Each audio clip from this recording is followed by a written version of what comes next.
Hello दोस्तों, मैं हूं Kafeel Ahmad and welcome to the my channel first class. और आज के इस वीडियो में हम बात करने वाले हैं जामिया मिल्लिया इस्लामिया यूनिवर्सिटी न्यू दिल्ली के डिस्टेंस मोड, प्राइवेट, रेगुलर और सेल्फ फाइनेंस कोर्सेज के बारे में। जामिया मिल्लिया इस्लामिया एक डुअल मोड यूनिवर्सिटी है जहां पर रेगुलर के साथ साथ आपको डिस्टेंस मोड में भी बहुत सारे प्रोग्राम ऑफर किए जाते हैं।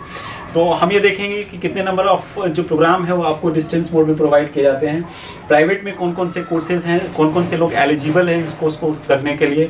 उसके अलावा जो हमारा रेगुलर में जो कुछ कोर्सेज ऐसे हैं जो सेल्फ फाइनेंस हैं, तो बेसिकली जो एक नॉर्मल रेगुलर कोर्स है और सेल्फ फाइनेंस में क्या बेसिक सिमिलरिटीज और डिफरेंसेज है, तो इन सारी चीज़ों पे भी हम आज डिस्कस करेंगे क्योंकि बहुत सारा ऐसा कन्फ्यूजन होता है। साथ ही साथ कमेंट सेक्शन में जो एक कमेंट आया है उसका भी रिप्लाई आज हम इस वीडियो में देने वाले हैं। So let's get started. Okay, तो सबसे पहले हम ये देख लेते हैं यहाँ पे कि जो डिफरेंट मोड्स है हमारा बेसिकली जामिया में जैसे दो मोड है, एक डिस्टेंस मोड है, दूसरा रेगुलर मोड है। तो डिस्टेंस मोड में जो है ये आप कह सकते हैं कि एक डिस्टेंस मोड है और दूसरा प्राइवेट। ये भी क्या है, करस्पॉन्डेंस ही है, लेकिन कुछ डिफरेंसेस होते हैं जो आगे हम बात करेंगे क्या है इन दोनों में मेन डिफरेंसेस। और दूसरा जो रेगुलर मोड है हमारा, तो बेसिकली रेगुलर मोड में एक सेल्फ फाइनेंस कोर्सेज होते हैं, तो इनके भी डिफरेंसेस और सिमिलरिटीज क्या है इनको भी हम आगे डिस्कस करेंगे। तो पहले हम ये देख लेते हैं कि कौन कौन से कोर्सेज ऑफर किए जाते हैं डिफरेंट मोड में। किया जाता है जामिया की तरफ से डिस्टेंस मोड में, वो है 20। और इसमें यूजी की अगर बात की जाए तो टोटल नंबर ऑफ कोर्सेज 5 है और पीजी में 10 है और डिप्लोमा में पोस्ट ग्रेजुएट डिप्लोमा 2, डिप्लोमा 1 और सर्टिफिकेट 2 कोर्सेज है।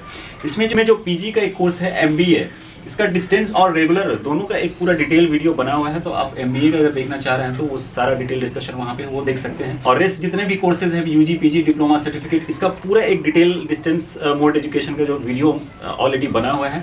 तो अगर डिस्टेंस मोड का इन्फॉर्मेशन आपको चाहिए तो वो पूरा वहाँ प्रोग्राम फी से लेके एलिजिबिलिटी से लेके जितना भी है पूरा एकदम डिटेल में डिस्कशन है, तो आप उस वीडियो को भी देख सकते हैं। तो ये था डिस्टेंस मोड का। यहाँ पे क्या है कि स्कूल जैसे 10th और 12th यहाँ से नहीं कर सकते हैं। इसके पीछे ऑब्जेक्टिव ही था डिस्टेंस मोड को लॉन्च करने का यूनिवर्सिटी का, कि हायर एजुकेशन को प्रमोट किया जाए। जो लोग कन्वेंशनल एजुकेशन सिस्टम में आगे परस्यू नहीं कर पाते हैं उनके लिए स्पेशली ये स्टार्ट किया गया था। तो इसलिए यहाँ पे स्कूलिंग नहीं होता है, बाकी यूजी, पीजी, डिप्लोमा और सर्टिफिकेट कोर्सेज होते हैं। अब नेक्स्ट देखते हैं हम प्राइवेट कोर्सेज का। प्राइवेट कोर्सेज में कुछ ऐसा है कि यहाँ पे कोई क्लासेस वगैरह नहीं होती है, कुछ ऐसा प्रोग्राम फ्री भी नहीं है, सिर्फ एग्जामिनेशन फी आप दीजिए और उसके अलावा डायरेक्ट एग्जाम दे करके आप सर्टिफिकेट लेके निकल जाइए। तो यहाँ पे क्या है कि आप 10th और 12th का एग्जाम दे सकते हैं। उसके अलावा बीए ऑनर्स में कुछ कोर्सेज हैं और फिर बीए पास में है और देन एमए में है। सिर्फ इतने ही कोर्सेज कराए जाते हैं। अगर मैं बीए ऑनर्स की बात करूं यहाँ पे, तो जैसे कि आप कुछ सब्जेक्ट ऐसे हैं जो अरेबिक है, इस्लामिक स्टडीज़ है, पर्सियन है, उर्दू से आप ऑनर्स में कर सकते हैं यहाँ पे। उसके बाद कुछ लैंग्वेज में भी ऑनर्स है, जैसे हिंदी है और इंग्लिश है। फिर उसके अलावा जो हिस्ट्री ऑनर्स आप कर सकते हैं, इकोनॉमिक्स है, सोशियोलॉजी है, पॉलिटिकल साइंस ऑनर्स, ये सब आप बैचलर डिग्री पे आप ऑनर्स में कर सकते हैं यहाँ पे।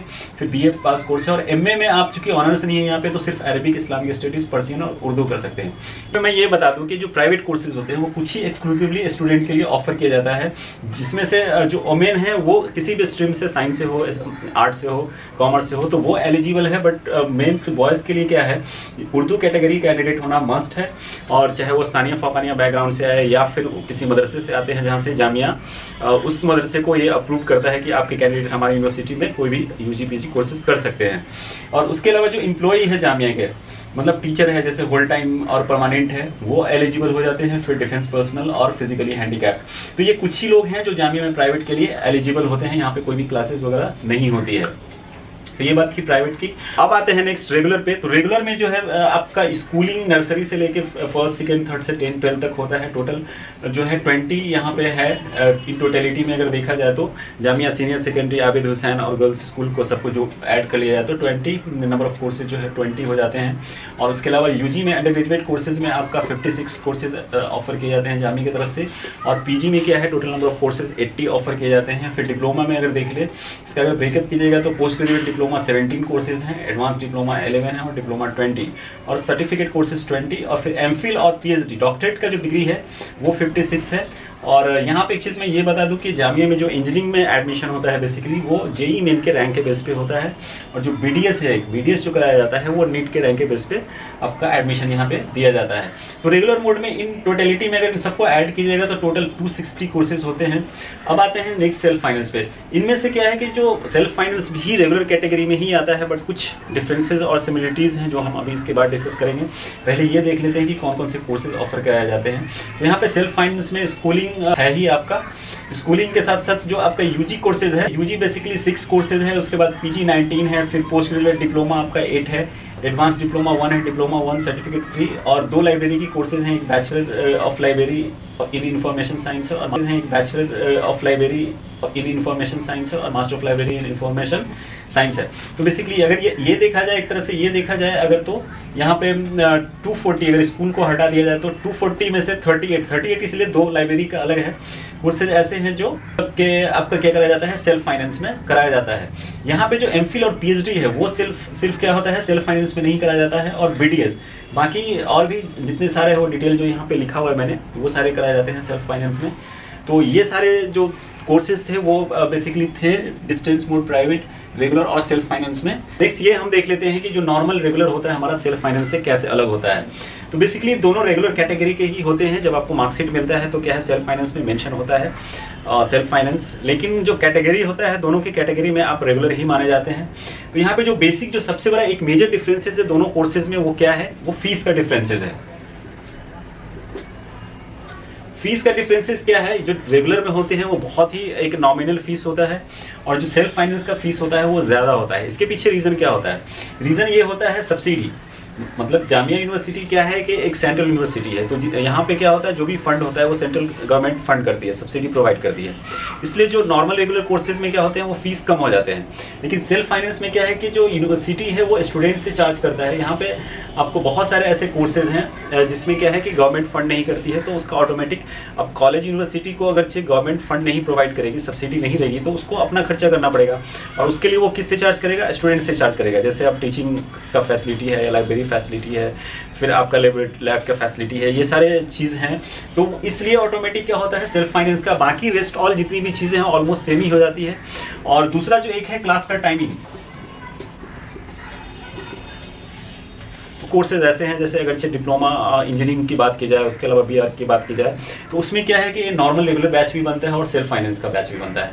तो जो नॉर्मल रेगुलर होता है वो क्या है कि आपको मॉर्निंग शिफ्ट में दिया जाता है, और सेल्फ फाइनेंस वाले का इवनिंग में दिया जाता है, ठीक है, क्लासेस होती हैं।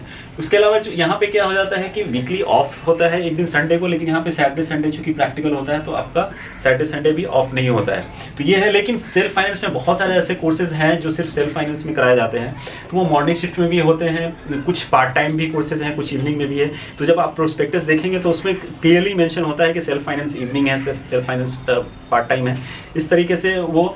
तो इसमें ऐसा है कि लेकिन कुछ कोर्सेज जो दोनों में है, नॉर्मल रेगुलर और सेल्फ फाइनेंस में, तो उनमें ऐसा होता है कि जो रेगुलर वाले का होता है नॉर्मली वो मॉर्निंग शिफ्ट में होता है, और सेल्फ फाइनेंस वाले का इवनिंग होता है। तो ये दूसरा मेजर डिफरेंसेस एक तरह से आप ये कह सकते हैं। तीसरा जो एक ये होता है वो होता है कि सिलेक्शन प्रोसीजर।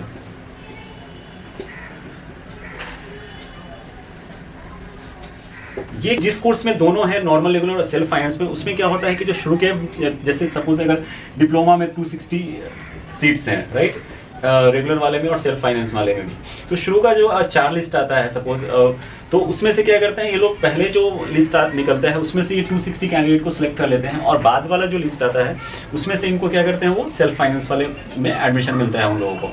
और तीसरी बात ये कि जो एडमिशन है बेसिकली क्लासेस का जो स्टार्टिंग है, ये रेगुलर का जब पूरा एडमिशन प्रोसेस कंप्लीट हो जाता है उसके बाद ही ये सेल्फ फाइनेंस का क्या होता है, एडमिशन का जो प्रोसीजर है वो स्टार्ट होता है। और जनरली क्लासेस भी जो स्टार्ट होता है इसका 2-3 महीने बाद ही इसकी क्लासेस स्टार्ट होती है। तो कुछ डिफरेंसेस थे। बाकी अब देख लेते हैं कि कुछ पैरामीटर के बेसिस पे डिस्टेंस मोड, प्राइवेट, और उसके अलावा जो रेगुलर मोड में रेगुलर और सेल्फ फाइनेंस है, इसमें कुछ पैरामीटर के बेसिस पे हम एक बार ये देख लेते हैं चार्ट बना के कि बेसिकली क्या सिमिलरिटीज और क्या डिफरेंसेस है। उससे क्या होगा कि एक पूरा जो भी कन्फ्यूजन है वो क्लियर हो जाएगा। यहाँ पे कुछ जो पैरामीटर मैंने लिखे हैं उसमें सबसे पहले है इंटेंस। तो इंटेंस में ऐसा है कि डिस्टेंस मोड में आपको सिर्फ बीएड प्लस एमबीए, ये 2 कोर्स ऐसा है जहाँ पे इंट्रेंस देना पड़ता है। रेस्ट ऑल में आपको इंट्रेंस देने की जरूरत नहीं पड़ती है। आपका डिस्टेंस मोड में क्या हो जाता है, डायरेक्ट एडमिशन आपको मिल जाता है। और प्राइवेट की अगर बात की जाए तो यहाँ पे भी कोई इंट्रेंस एग्जामिनेशंस नहीं है, डायरेक्ट ही आप एग्जामिनेशन फॉर्म भरते हैं। रेगुलर में ऑफ कोर्स आपको क्या करना पड़ता है, एंट्रेंस एग्जामिनेशन देना पड़ता है। सेल्फ फाइनेंस का भी सेम है। नेक्स्ट जो है यहाँ पे वो है वैल्यू। बेसिकली ऐसा है कि आपकी वैल्यू सेम ही है, रेगुलर जितनी है, चाहे वो सेल्फ फाइनेंस हो, डिस्टेंस हो, प्राइवेट हो। मैं एक चीज़ क्लियर कर दूँ यहाँ पे कि वैल्यू उतनी ही होती है जितनी रेगुलर की होती है, चाहे वो आप डिस्टेंस मोड से करें, प्राइवेट से करें या फिर सेल्फ फाइनेंस से करें। किसी भी ऑर्गेनाइजेशन में, चाहे वो गवर्नमेंट हो या प्राइवेट हो, बैंकिंग में हो, आप हर जगह एलिजिबल होते हैं। यहाँ से भी अगर आप डिग्री लेते हैं तो बात इतनी होती है, कंपटीशन का भी टाइम है, तो वहाँ पे क्या होता है कि किसी भी ऑर्गेनाइजेशन में जो रेगुलर वाले होते हैं उनको ज़्यादा प्रायोरिटी दिया जाता है। ये तो नॉर्मल सी चीज़ है। बाकी अगर आप में मेरिट है तो जो भी आपका टारगेट है वो ऑब्वियसली आप अचीव कर सकते हैं। तो ऐसा वैल्यू में कहने का मतलब ये है कि कोई भी कमी नहीं होता है, सारे गवर्नमेंट अप्रूव्ड हैं तो सबका वैल्यू सेम ही होता है। उसके अलावा अगर बुक की बात की जाए तो डिस्टेंस मोड में क्या होता है, जनरली आपको बुक प्रोवाइड किया जाता है, क्योंकि यहाँ पे प्रोग्राम फी भी होता है कुछ, जैसे 10,000 12,000 और भी डिफरेंट कोर्सेज के अकॉर्डिंग। तो डिस्टेंस मोड में आपको क्या कराया जाता है, बुक प्रोवाइड कराया जाता है। लेकिन प्राइवेट में क्या है कि आपको ये भी करस्पॉन्डेंस कोर्स की है, लेकिन यहाँ पे क्या है कि आपको सिर्फ एग्जामिनेशन फ़ी देना होता है, बाकी कोई प्रोग्राम फी नहीं है। तो कोई भी बुक या मटेरियल्स आपको प्रोवाइड नहीं किया जाता है। और सेम चीज़ है कि रेगुलर और इसमें आपको तो खैर अपना ही मटेरियल लेना पड़ता है। उसके अलावा जो आपका इंटरनल ऑफ जामिया है, तो डिस्टेंस मोड और प्राइवेट में आपको ये फैसिलिटीज़ नहीं मिलती है इंटरनल ऑफ जामिया का। बाकी रेगुलर और सेल्फ फाइनेंस में ऑब्वियसली दोनों रेगुलर कैटेगरी के हैं, तो आपको इंटरनल ऑफ जामिया का के बेनिफिट मिलता है। इंटरनल ऑफ जामिया होने का क्या मतलब है कि अगर जैसे आपने स्कूलिंग यहाँ से किया है, 12th किया है, तो अगर आप यूजी के लिए जाते हैं यूनिवर्सिटी में, तो आपका कुछ सर्टेन परसेंटेज ऑफ सीट्स क्या होता है, रिजर्व होता है इंटरनल ऑफ जामिया के लिए। जैसे आप कह सकते हैं कि नॉर्मली 5% जैसा आपका एक सीट रिजर्व किया जाता है, जहाँ पे सिर्फ इंटरनल ऑफ जामिया को क्या किया जाता है, एडमिशन दिया जाता है। तो वहाँ पे थोड़ा सा कॉम्पिटिशन कम हो जाता है। तो ये बेनिफिट जो है वो डिस्टेंस और प्राइवेट में नहीं मिलता है। बाकी ऑब्वियसली ये दोनों रेगुलर कैटेगरी है, तो आपको रेगुलर और सेल्फ फाइनेंस में इंटरनल ऑफ जामिया आप कहलाते हैं। उसके अलावा फीस की अगर बात की जाए तो फीस यहाँ पे क्या है, डिस्टेंस मोड में जो आपका प्रोग्राम फी होता है वो होता है, उसके साथ साथ आपको रजिस्ट्रेशन फी देना होता है। लेकिन यहाँ पे क्या है, प्राइवेट में सिर्फ और सिर्फ आपका एग्जामिनेशन फी देना होता है, आपको यहाँ पे कोई प्रोग्राम फी नहीं है। रेगुलर में ऑब्वियसली आपका जो फी होता है वो काफ़ी नॉमिनल फी होता है, और सेल्फ फाइनेंस का जो फी है, जैसा कि मैंने पहले ही बताया, वो रेगुलर के कंपैरिजन में क्या होता है, ज़्यादा होता है, बिकॉज यहाँ पे सब्सिडी प्रोवाइड नहीं किया जाता है गवर्नमेंट की तरफ से। और उसके अलावा अगर फैसिलिटी की बात की जाए तो हॉस्टल फैसिलिटीज़ में आपको डिस्टेंस में ऐसा कोई भी फैसिलिटी नहीं प्रोवाइड किया जाता है यूनिवर्सिटी की तरफ से। हॉस्टल प्राइवेट में भी सेम है, आपको कोई हॉस्टल फैसिलिटी नहीं है। ऑब्वियसली रेगुलर में आपको हॉस्टल की फैसिलिटी प्रोवाइड की जाती है, लेकिन सेल्फ फाइनेंस में आपको हॉस्टल की फैसिलिटी प्रोवाइड नहीं की जाती है। वैसे अगर देखा जाए तो रेगुलर में भी 100% कैंडिडेट को क्या होता है, हॉस्टल की फैसिलिटी प्रोवाइड नहीं की जाती है। तो बहुत सारे ऐसे कैंडिडेट हैं जो यहाँ पे यूनिवर्सिटी के आसपास जुलेना में या बटला हाउस या फिर अबुल फजल इनकलेव शाहीन बाग में रहते हैं। तो यहाँ पे तो ये कोई बहुत बड़ा ऐसा मेजर जो फैसिलिटी है वो मेरे ख्याल से नहीं है। लेकिन हाँ ये है कि अगर रेगुलर में आप हैं तो आपको हॉस्टल की फैसिलिटी प्रोवाइड की जाती है। उसके अलावा स्पोर्ट्स एंड क्लब फैसिलिटी है। अगरचे आप डिस्टेंस में एडमिशन लेते हैं यहाँ पे जामिया में, तो आपको क्या है, ये फैसिलिटी बेनिफिट नहीं उठा सकते हैं। रेगुलर में ऑफ कोर्स आपको जो भी स्पोर्ट्स फैसिलिटी है, चाहे वो क्रिकेट हो और भी अदर स्पोर्ट्स हो, उसके अलावा क्लब में सिंगिंग, डांसिंग ये सब है, तो उसमें आप पार्टिसिपेट कर सकते हैं, कॉलेज की तरफ से रिप्रेजेंट कर सकते हैं अपने आप को। लेकिन सेल्फ फाइनेंस में ये फैसिलिटी आपको नहीं दी जाती है। तो ये एक जो है ये थोड़ा सा देखने वाला है। अगर सेल्फ फाइनेंस में है तो आप स्पोर्ट्स और क्या है क्लब की फैसिलिटी आपको नहीं दी जाती है। उसके अलावा आप अगर कैंपस प्लेसमेंट की बात की जाए तो जामिया में अभी तक डिस्टेंस वालों के लिए कैंपस प्लेसमेंट का प्रावधान नहीं है। यहाँ पे आपको कैंपस प्लेसमेंट नहीं दिया जाता है, आपको खुद से ही जॉब ढूंढना है बाहर मार्केट में। प्राइवेट में भी कैंपस प्लेसमेंट नहीं है, रेगुलर में ऑफ कोर्स है, और सेल्फ फाइनेंस में भी आपको कैंपस प्लेसमेंट के लिए क्या किया जाता है, अप्रोच किया जाता है। तो यहाँ पे सेल्फ फाइनेंस में भी कैंपस प्लेसमेंट है। उसके अलावा एनुअल फंक्शन की अगर बात की जाए तो डिस्टेंस मोड में भी आपको एनुअल फंक्शन का क्या किया जाता है, फैसिलिटी नहीं दिया जाता है। और फंक्शन डिस्टेंस वालों के लिए नहीं होता है, प्राइवेट वालों के लिए भी नहीं होता है, और रेगुलर वाले जो हैं उसमें क्या कर सकते हैं, एनुअल फंक्शन रेगुलर वाले के लिए ऑब्वियसली होता ही है। और तो ये सारे जो कुछ पैरामीटर्स थे जहाँ पे डिस्टेंस मोड प्राइवेट और रेगुलर और सेल्फ फाइनेंस में थे। तो आई होप जो भी कन्फ्यूजन रहा होगा इस चार्ट के मदद से, इस पैरामीटर्स से जो मैंने शो किया है उसके हेल्प से आपका बहुत सारा डाउट क्लियर हो गया होगा। अब बारी है एक क्वेश्चंस की, जो MBA वाला वीडियो था उस पर एक पूछा गया था क्वेश्चंस के, can apply for both regular और डिस्टेंस। कहने का मतलब यहाँ पे है कि एलिजिबिलिटी क्राइटेरिया अगर फुलफिल करते हैं तो आप किसी में भी अप्लाई कर सकते हैं, उसमें कोई दिक्कत नहीं है। इनफैक्ट कि रेगुलर में भी 2-3 अगर एंट्रेंस में आप फॉर्म अप्लाई करना चाह रहे हैं तो भी आप अप्लाई कर सकते हैं, यूनिवर्सिटी की तरफ से ऐसा कोई भी रिस्ट्रिक्शन नहीं है। लेकिन हाँ ये है कि परस्यू आप 2 डिग्री कोर्स एक साथ नहीं कर सकते हैं। सपोज आप उसमें ऐसा है कि आपने रेगुलर से एक कोई भी UG कोर्स कर रहे हैं और साथ में क्या है कि अगर आप सोच रहे हैं कि डिस्टेंस से भी एक और डिग्री कोर्स कर ले, तो ऐसा पॉसिबल नहीं है। आप क्या कर सकते हैं, एक डिग्री कोर्स के साथ या तो एक डिप्लोमा या एक सर्टिफिकेट कोर्स कर सकते हैं, ये अलाउड है, लोग करते भी हैं। डिग्री के साथ साथ जैसे कोई भी एक लैंग्वेज कोर्स कर लेते हैं तो वो अलाउड है, लेकिन आप 2 डिग्री कोर्स एक साथ परस्यू नहीं कर सकते हो। और बाकी फॉर्म जिसमें आप एलिजिबल हो, 1, 2, 3, 4, 5 डिस्टेंस में हो, रेगुलर में भी हो, किसी में भी कितने नंबर ऑफ फॉर्म आप अप्लाई कर सकते हैं। तो आई होप ये आपको आंसर मिल गया होगा। इस वीडियो में बस इतना ही था। आई होप जितना भी कंफ्यूजन रहा होगा distance, private, regular, self finance, वो आज इस वीडियो में आपका क्लियर हो गया होगा। तो अगर ये वीडियो पसंद आया तो इसे लाइक करें, चैनल को अगर नए हैं तो आप जरूर सब्सक्राइब करें। यार 79% जो लोग देखते हैं वीडियो आप में से, उन्होंने अभी तक सब्सक्राइब नहीं किया हुआ, तो सब्सक्राइब कर दो यार प्लीज़। और क्योंकि इससे मोटिवेशन मिलती है, साथ ही साथ अगर कमेंट और लाइक करते हैं तो चैनल का इंगेजमेंट भी बढ़ता है। तो लाइक भी किया कीजिए और कमेंट भी किया कीजिए, हम पूरी कोशिश करेंगे उसका रिप्लाई करने का। और साथ ही साथ में बस इतना ही था। Thank you so much for watching this video. मिलते हैं नेक्स्ट वीडियो में। Bye bye.